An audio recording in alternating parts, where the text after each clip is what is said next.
Aye, kuwe kuwa madue. Aye, kuwe madue. Aye, kuwe kuwa madue. Aye, kuwe madue.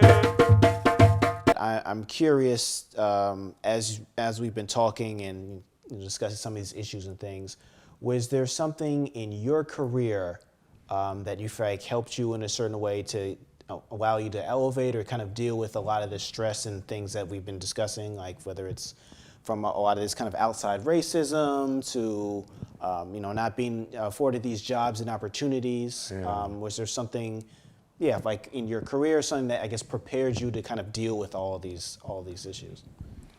That's a tough one. I'm trying to think if there's any one particular experience. You see, I completed my schooling, graduate school, law school, back in the 70s, so that was quite a while ago.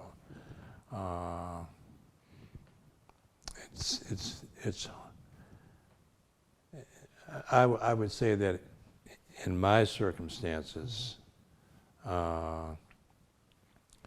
there was so much in the way of local progressive politics that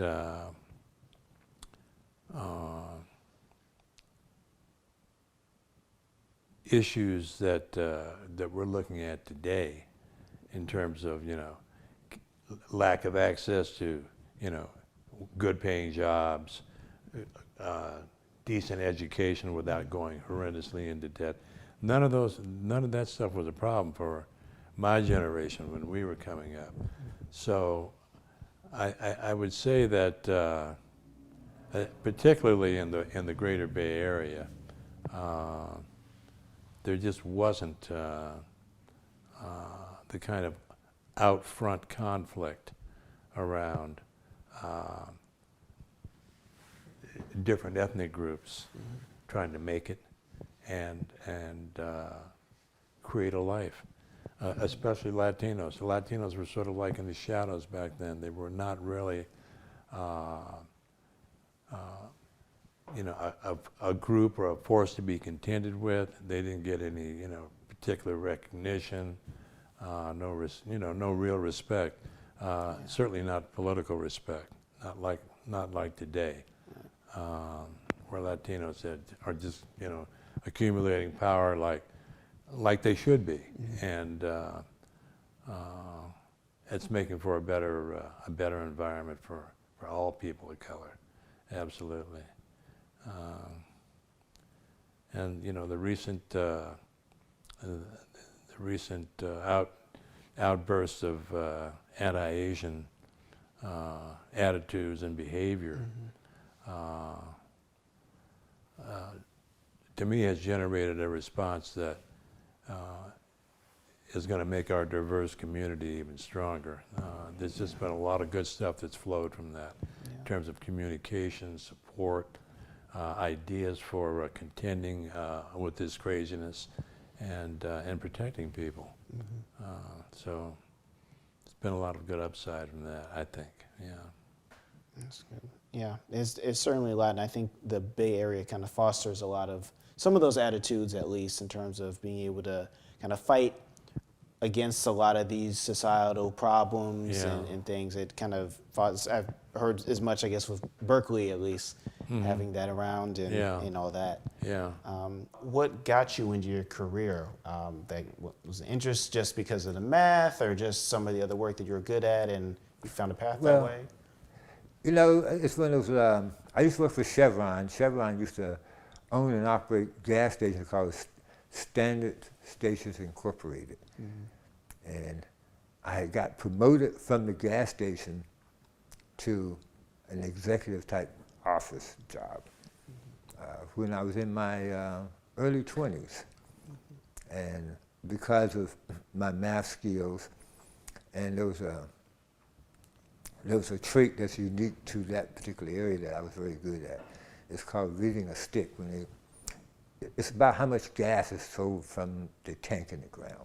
I was very good at calculating that. And so when I got promoted, I went from a union job to a non-union job, and they said, well, if you don't take your vacation, you will lose your 2 weeks vacation. Oh, you got to train this white guy over here before you take the vacation. So I trained him, and they gave him my job. What? He had a math degree, and I said, well, he had a math degree from some school in Pennsylvania, but they gave him my job. Now that shit that pissed me off. But I kept telling myself, I deserve to be treated better than this, and I was smarter than that guy. So when I went back to school, my attitude was, who make the most money with the least education? That was my criteria I was going to go to school with. And I was 25 at the time, so I went to Merit, and I was going to be an accountant, and that didn't work out. And so I picked up on mechanical engineering. There's a particular type of mechanical engineer that I started out studying, but that's not what I graduated. But there was an engineer called petroleum engineer, and they're still one of the highest paid. They're not the highest, but they're extremely well paid. They work with refineries, exploration of oil, which might be obsolete pretty soon. Excuse me. No problem. So that's what I chose, and I started in 1975. I was 25, and I graduated in 1982. I took the scenic route. There you go. There you go. But yeah. So I worked at PG&E as I was what they call a gas engineer. PG&E has gas storage fields out by Tracy, and that was my area. That was my major area of expertise. Interesting. Now, is that what brought you out to the Bay? Was doing this type of work, or were you already out here? And No, I used to work for the Navy down in San Diego, and I quit that job to come up here to go to a dental school. And the dental school didn't work out. So I dropped out of the dental school and became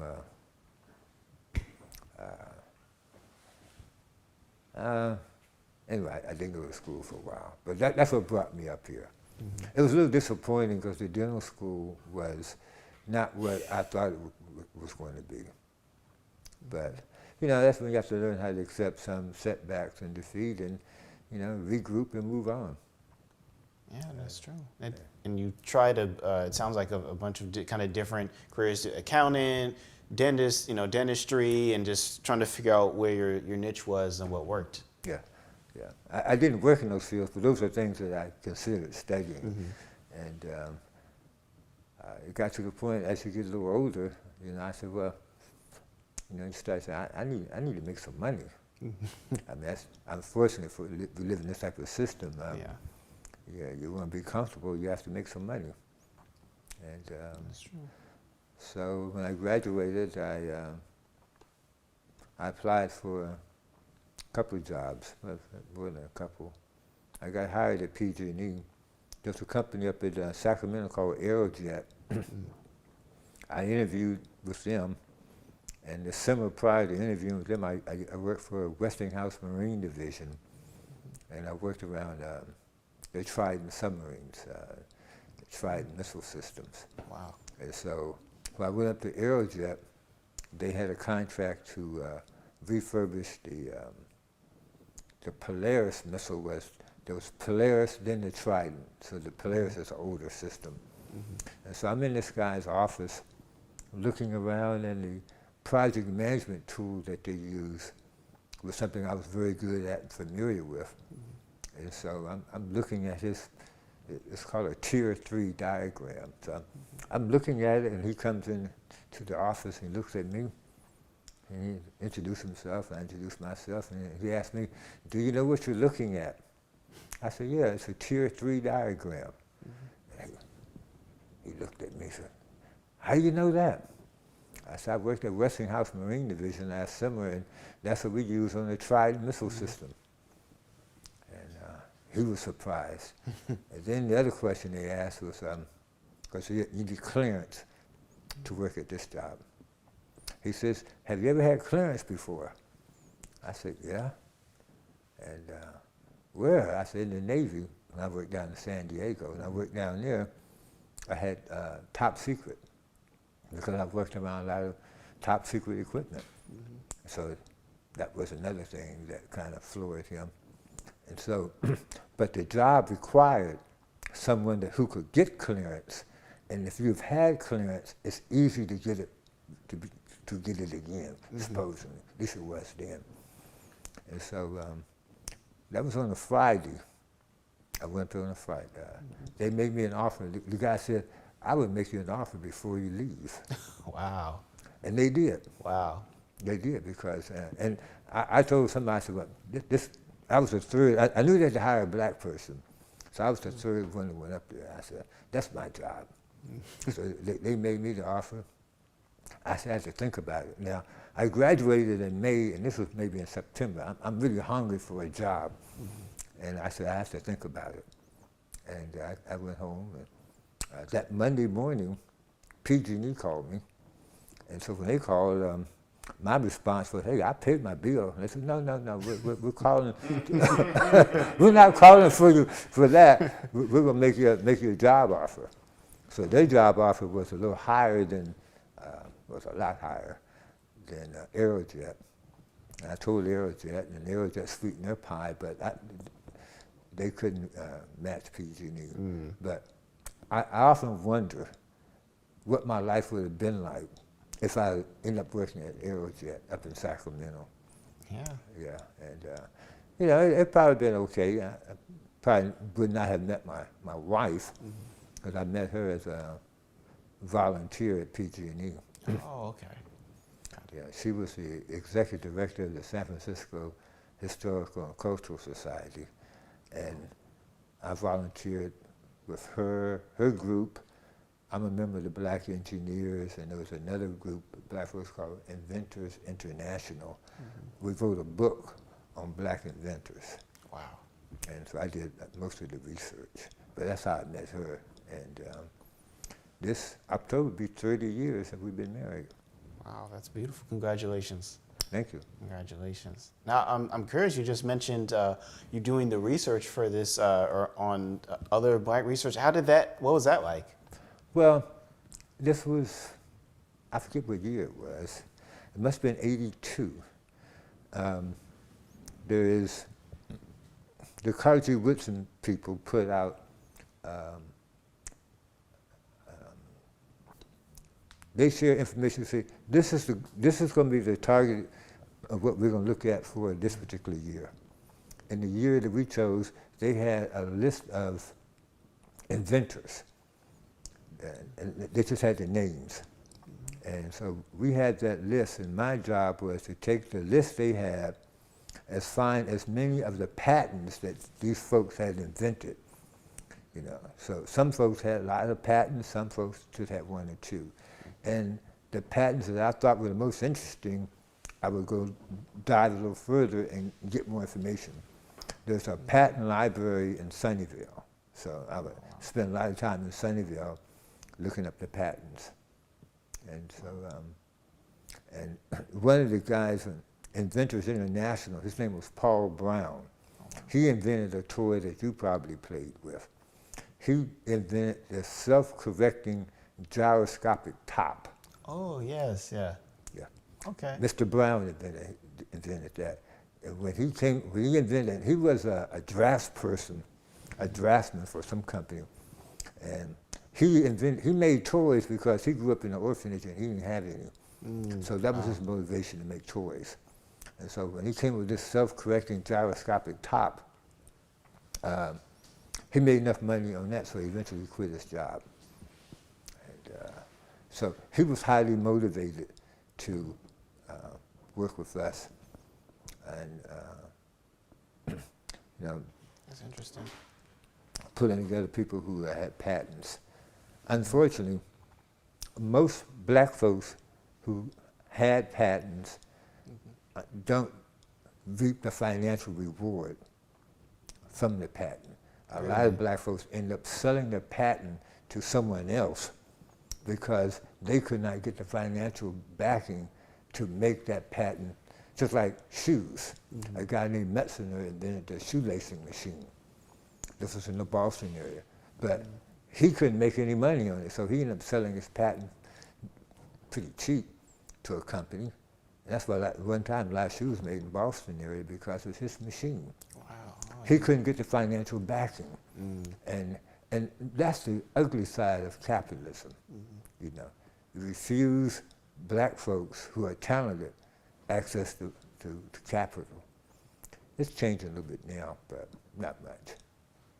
Yeah, it's just very backwards thinking, particularly when it's something that can benefit everyone, and you just don't want to, you know, for one racist reason or another, not even wanting to invest in that or put money behind it, and you know, consider it more of a risk, quote unquote. Well, the other part is they don't want to see a black person make that kind of money.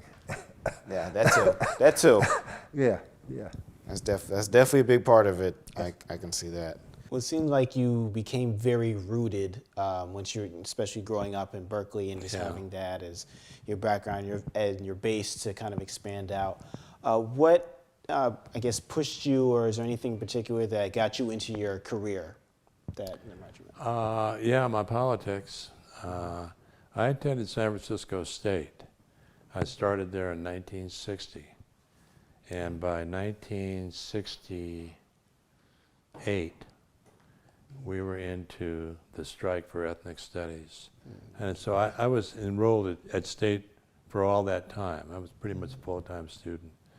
It was affordable. I mean, it was $48 a semester, okay? Wow. A semester. The law school I went to cost me for 3 years $1,200. You know, that's nice. And there's really no reason why that shouldn't be happening again. Yeah, I agree. I mean, we really could do that. We've got the wealth as a nation. It doesn't all have to be state money. It could be federal money as well. No, we're definitely as a society, we're cheating ourselves with the way we're handling our national finances.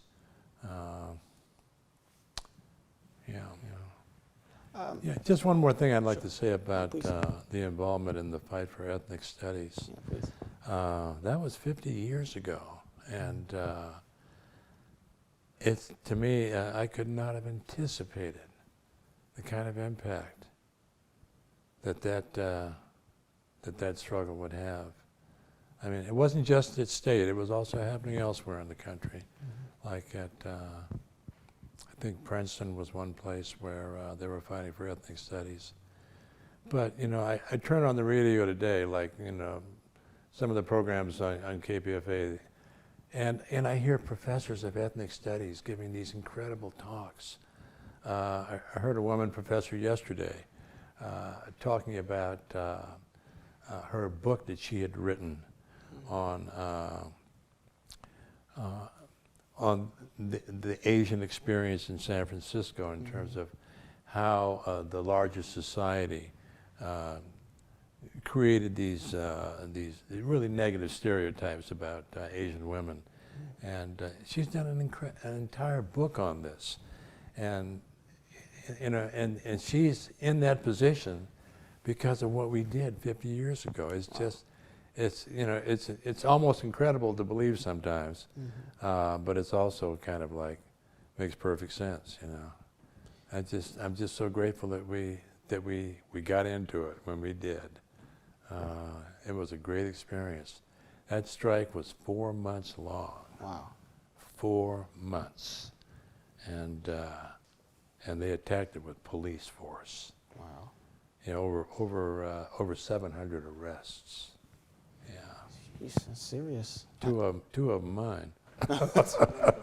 Wow. Well, so please talk. I need to hear more about that. Sure. What was that like? Just one, the actual strike itself, and then two, just going through the arrest process, not once but twice. Yeah.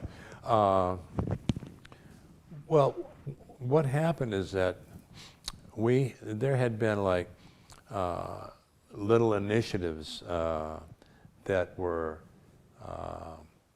essentially creating alternative courses, like courses in, say, contemporary black psychology. Now, that wouldn't be offered anywhere in the world.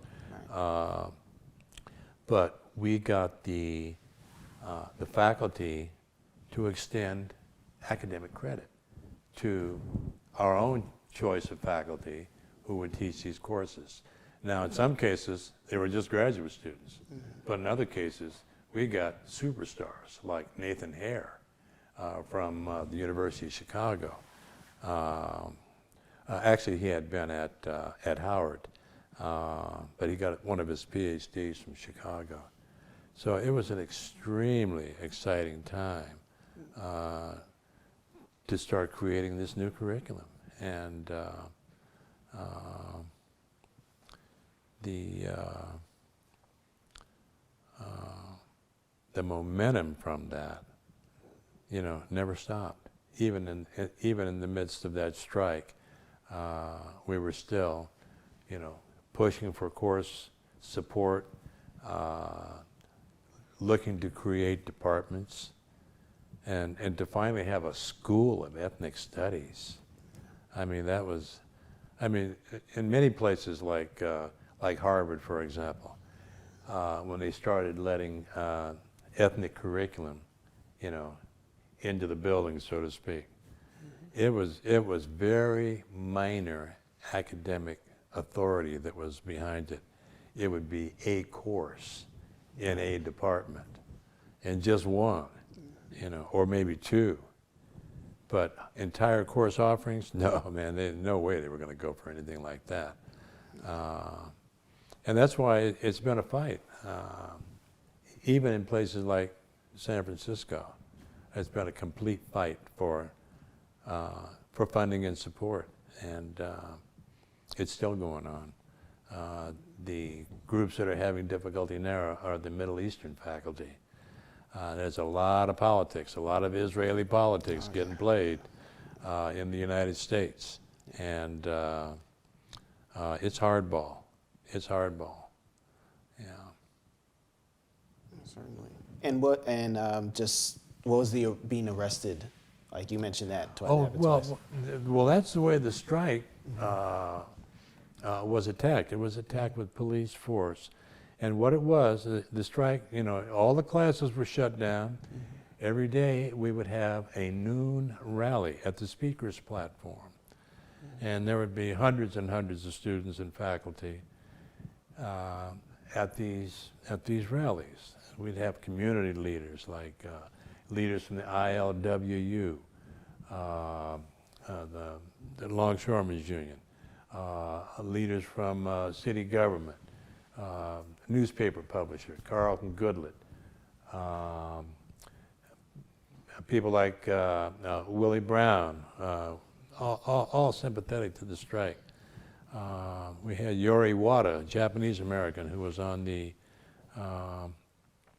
Board of Regents at the time, came out and spoke. And in fact, the day that Yori Wada was addressing this peaceful crowd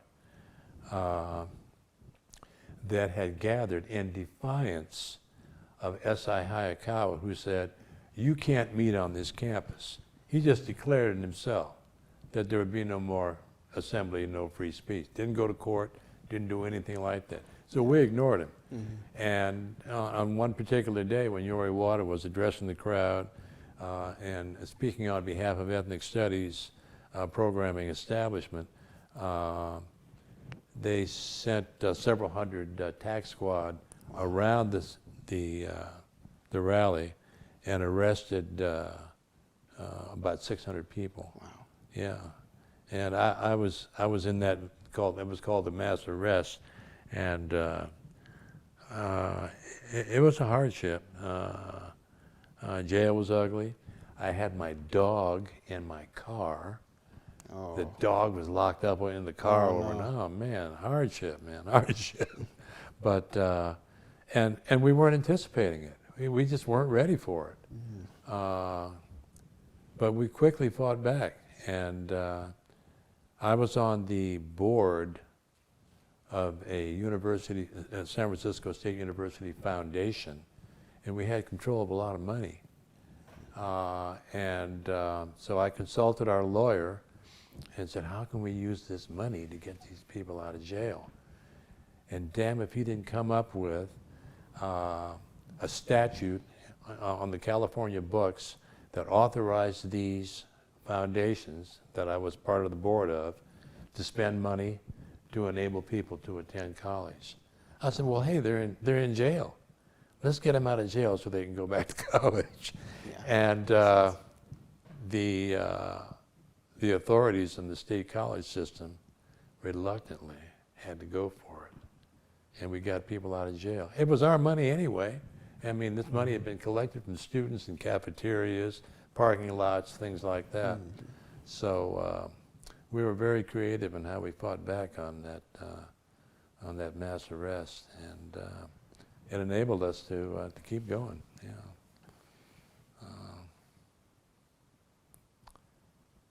Yeah, very important history. Yeah. Yeah, that's good. And was the second arrest also something you guys just didn't anticipate them coming? Or no, the second arrest I kind of asked for. Okay. The second arrest was, there were a group of us, Nathan Hare, an actor named Mel Stewart. I don't know if you know who Mel Stewart was. He made quite a little career for himself on national television, comedy. You know Mel Stewart? Okay, Mel Stewart and I and Nathan Hare and about, I don't know, 9 or 10 others. We were just frustrated, and the strike wasn't going anywhere, nothing was happening, they weren't coming in with any demands. And S.I. Hayakawa was going to address the faculty in the middle of this strike and try to get things back to moving again. So the only thing we could come up with was going to this speech that Hayakawa was going to give and just standing on the stage in silent protest. That's all we did.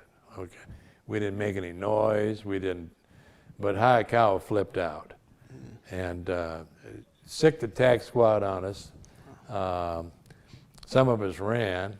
I was one of the runners, and I got away for a little while. Okay, but I was arrested again, and because everybody who saw me knew who I was, and told the police, "Yeah, go get him." Oh, wow. And Mel Stewart got arrested, but it was just a little incident, in a 4-month struggle, and in the long run, it didn't really hurt me. I managed to get the charges dropped on some technicality on that one. That's good. But yeah, and a very similar story took place back in Princeton. They had a big struggle back there, and but it's also almost infuriating to see how much resistance to ethnic studies has been generated. I mean, there have been huge fights over establishing one ethnic studies course requirement for high school graduation. Huge fights. I mean, all kind of crazy stuff being claimed and asserted. But finally, I think that there is some kind of a requirement in place. So, but when I think about what that means to students of color to have ethnic studies, continuing to become more and more present, it's just a relief to think about it. Yeah. It's so important. Yeah. I appreciate that.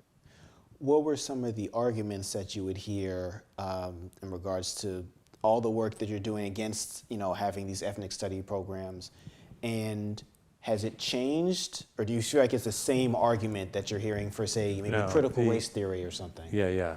No, the arguments have changed. At first, it was always, we can't afford it, and we can do this, and we can incorporate these kind of topics into existing programs, and have them taught by existing faculty, people that have, not developed any special expertise or have not pursued any special interest in, any realm that might be covered.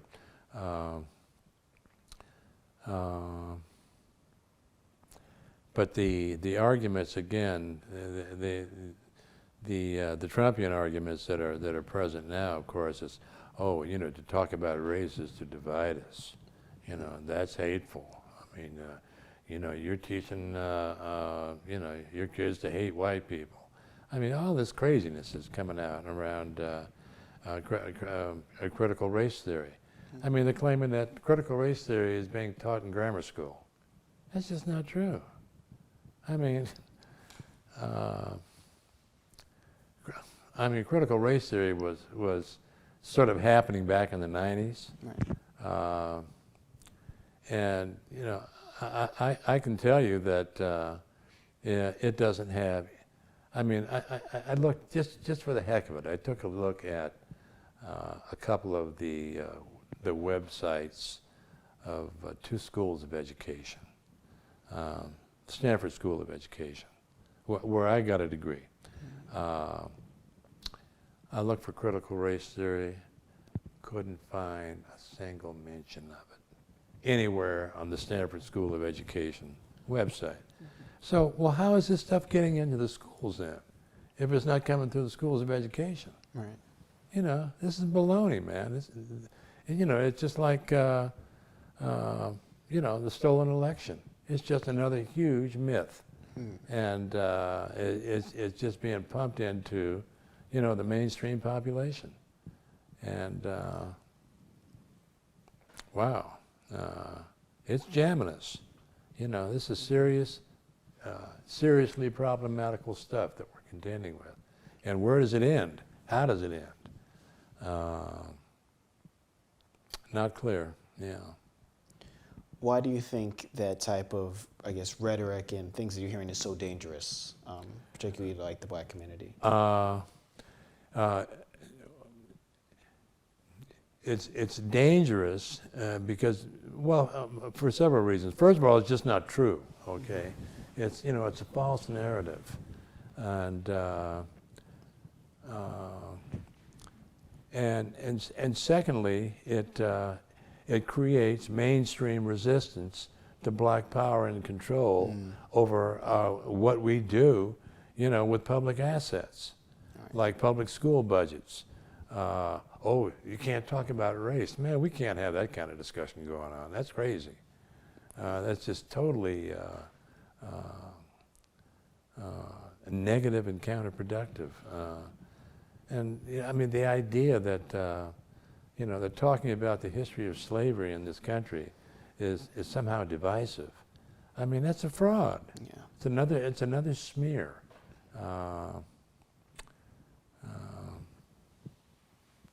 And we just have to be resistant and assert, you know, what we know is important and valuable. And that is especially true in education.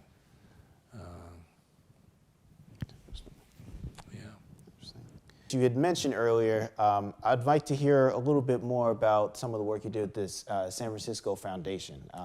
You had mentioned you had worked with Bob Perkins before, and you'd had some work there. Can you speak a little bit about that? Yeah, that was a very interesting 8-year experience.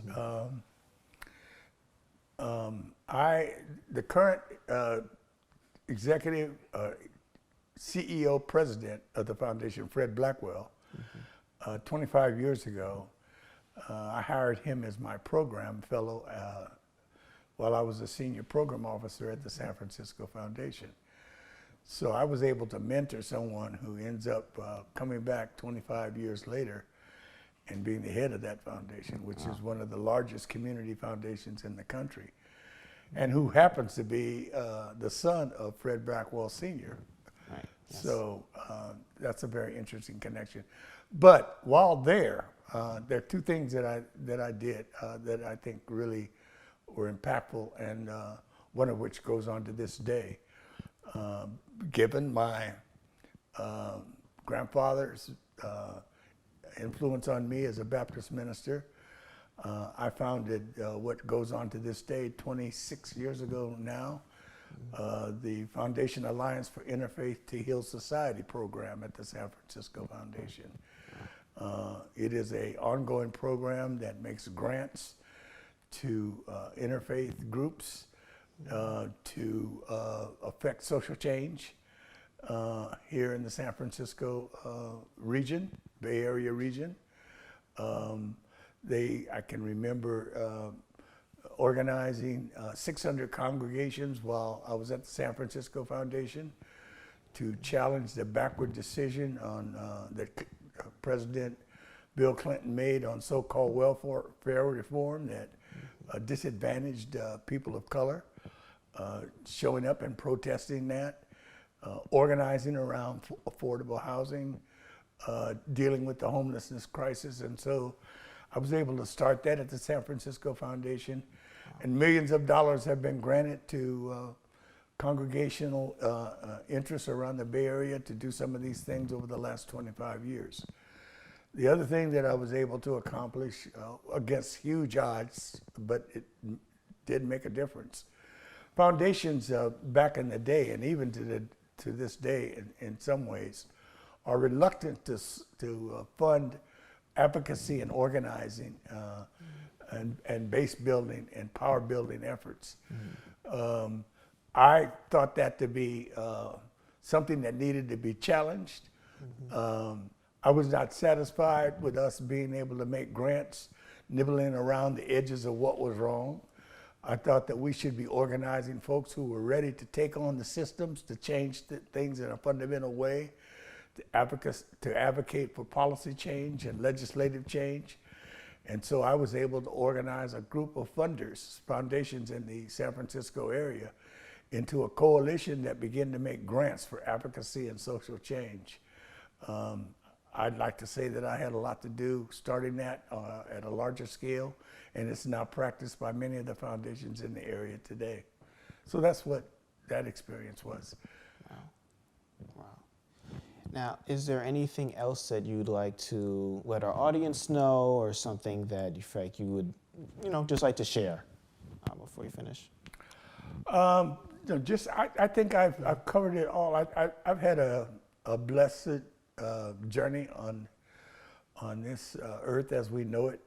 I have been fortunate to be embraced by family, to have an intact family, an extended family, to have been mentored by many people, to have, by the grace of God, been kept alive, making many very dangerous moves in the South and in other political situations. Blessed to have had the kind of family life and kids and grandkids and reasonable good health, even though I have some health challenges that are going on now, but I'm glad to be 80. So I'm pleased with where I am and happy to be a member of the Brotherhood of Elders. Excellent. Well, thank you so much for your time today. We really appreciate you coming out and just sharing your stories and just sharing your wisdom with us. We feel it's really important, and the idea of just Sankofa, just being able to give back is super important. So we really appreciate you taking the time out. It's been my pleasure, and I'm so glad that I feel at ease in sharing this. A few years back, I would have been a little paranoid, thinking that J. Edgar Hoover and his folks were still after me. Right. Well, you mentioned your health journey and just having some struggles there and things. Has there been anything in terms of maybe a lifestyle change, dietary change, things that you've made in order to still be able to be successful and walk around and feel good enough to do interviews and things of that nature? I'll share that, but let me first share. And I had mentioned earlier the Republic of New Africa and some things that I had done in the South, which, by the way, invited the rage and of the FBI and the Mississippi and Alabama State Police. But in 1971, the summer of '71, I was spending the summer organizing in the Mississippi Delta to get people to sign a reparations and a plebiscite pledge. A plebiscite is a vote that can be taken. In this case, we wanted them to vote to declare themselves independent and citizens of the Republic of New Africa. As I said before, this brought on the rage of the FBI and the state police. And in August of '71, I was there, and then my wife was about to have our first child. My son was going to be born. I had promised her that I would come back to Berkeley before that would happen so that I could be there. And so I left, and my son was born. But if my son had not been born, I would have been in the house in Mississippi where the FBI and the state police decided with a plant inside to raid our headquarters, and we had a shootout. Oh, wow. And believe it or not, 2 of the police, 1 FBI and 1 state police person were killed. None of us were.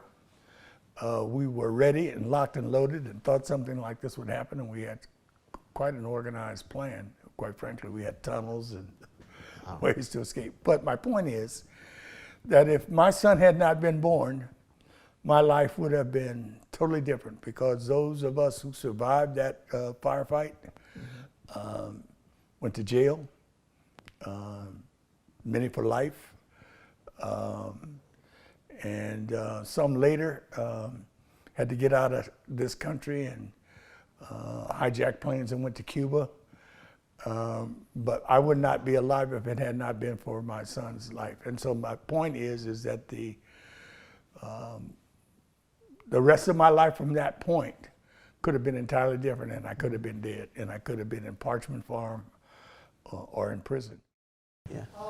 Peter, I have not heard you talk about your educational journey and how that's affected your life. Yes, thank you, thank you. Yeah, I should have given you a quick summary at the outset. I've had a great education for the. Yes. Okay, for the most part, public education.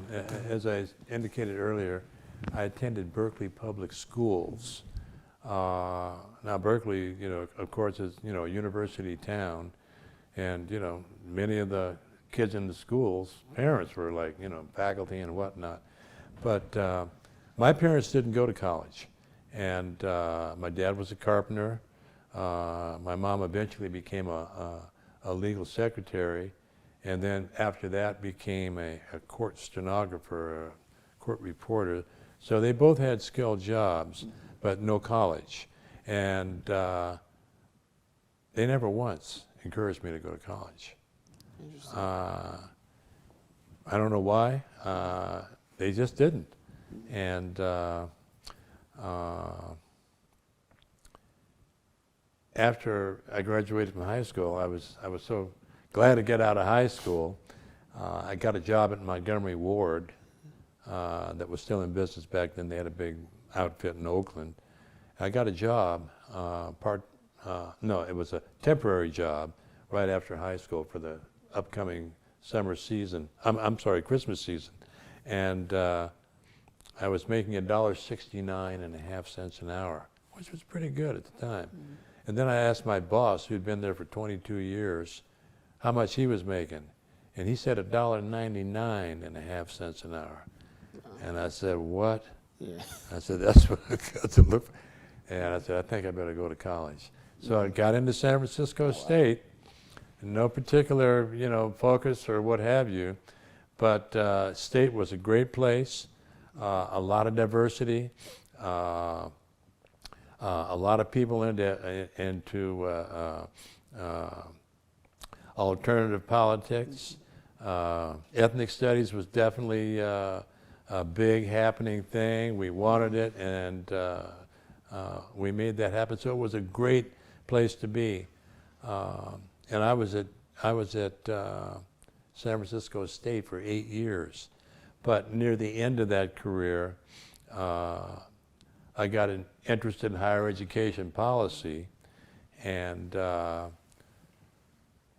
eventually led me to apply for a doctoral program at Stanford in higher education. Wow. Myself and a buddy of mine, we both got in, I think mainly because of our involvement, at San Francisco State, which was really, it was hard for us to see it at the time, but it was getting national attention, and educators wanted to hear, what's going on there, So that helped, I'm sure, in terms of our getting into Stanford.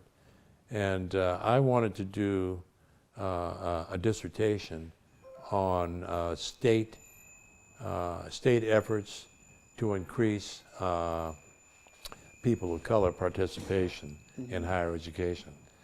And they told me that that would be fine, but I would have to I would need to do some legal research. And that for me to take that on, I would have to take a course in legal research.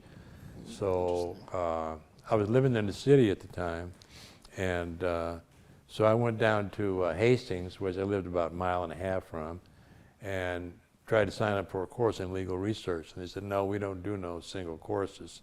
You do the whole 3 years or you don't come in. Oh, okay. Wow. And at the time, the practice was you had 7 years to do a dissertation. So I said, well, I could do it, So I did. Just almost on a fluke, I said, I've got the opportunity to go to law school. I didn't like the experience that I went through in court, getting busted during that strike. Right. So here's a chance to, maybe pick up some skills and some tools. And I did. So that's what got me into law school. And there were a couple of really sharp black students ahead of me. One of them was a guy named Willie Phillips, who connected with the dean at Hastings, and he got the dean to say, man, any black student that you can get who's willing to try this, I will let in up to a dozen of them. So the legal education opportunity program got started just by one black student lobbying the dean. Wow. And now it's a huge program. I mean, diversity and beyond words, and academic programs for ethnic groups all over the world that not being done anywhere. It's happening at Hastings. It's really quite a school, and I'm sure its early involvement in legal education of black students helped build that impetus for that school. So my activism kind of led to, getting involved in visible activities that led me to apply for graduate degrees, and it enabled me to maintain an involvement throughout my entire professional life in stuff that matters to me. Working for nonprofits, and I never worked for an insurance company, or anything like that. I mean, and I'm grateful for that. I'm grateful that I was able to put my time and energy into community service type advocacy.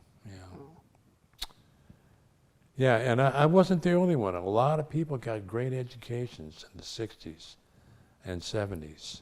It was affordable, first of all. None of these crazy tuition fees. Yeah, it's a lot. And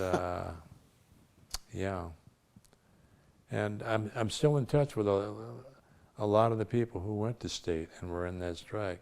I'm on a little, it's not really a listserv, but it's just a list of about 15 or 20 people that were involved in the strike, including a guy named Terry Collins. Terry Collins is the person who started KPOO Radio. Oh, wow. 50 years ago, and it's still going. Yeah. He just had a heart attack, so that's why he's on my mind.